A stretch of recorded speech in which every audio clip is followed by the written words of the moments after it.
What about, okay, people here love Battlestar Galactica. They're energized by this conversation. Tell us, maybe down the panel, something people can do. Either something they can actually go and do, maybe a book to read or a website to visit, something to volunteer for, interact. Any thoughts on that? Well, there are no shortage of opportunities to volunteer for human rights. I mean, right here in the United States, there are a number of excellent organizations doing human rights work.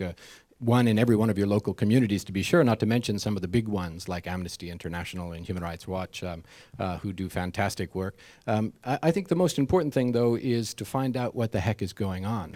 Maybe hopscotch down quick answers, something that you encourage people to do. I would just say care. Care about one thing. Care about one issue deeply and act. That's it. Yeah, I think you have to decide it matters in your life. I think you have to decide that it's not just a theoretical idea, that it's not just a political concept that you happen to agree with. I think you have to decide as a person that this is something that matters to you, that's important to you, that you care about the world that you live in, and that you've decided that, you know, it matters to me, and I as a human being want to help affect change in some way. It matters who I give my vote to. It matters who I give my money to.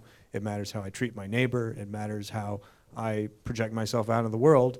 And I think if you make that kind of choice for yourself, however you express it and however you choose to act upon it, it goes towards the larger goal of helping to improve, you know, the world.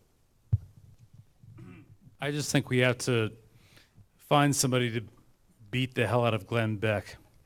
Okay. Ding.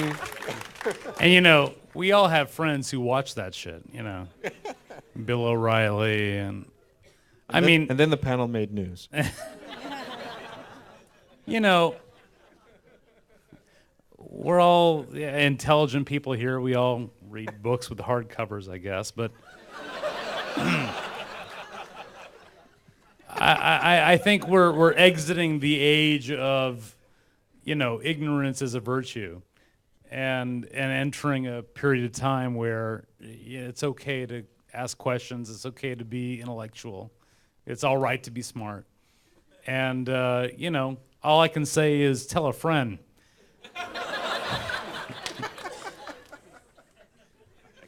On that note, look who I got stuck between. No, I don't really have anything to add, except that perhaps if we remind ourselves that being kind of compassionately involved in life is more fun than being separate and defensive. It could make it an easier adjustment. That's all.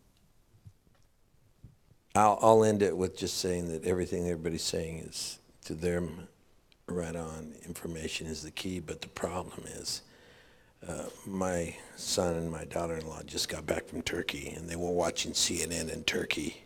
It's a little bit different kind of news coverage in Turkey than it is in the United States, and that really bothers me. You know, even the BBC is different throughout every country, kind of goes with wherever they're located, and that tells you an awful lot about what we're receiving in this country, and it really hurts as soon as you realize that, you know what, it's hard to get honest information, even from the LA Times. Everybody has got a problem because we're human, and we love to put in our own sense of being in everything that we touch, so that we really are in a lot of problems right now. So I say, like, like David said, you know, tell a friend, you know, that be careful, because you really have to know you are what you eat, you are what you think, and you are what you do. That's a given. Good luck.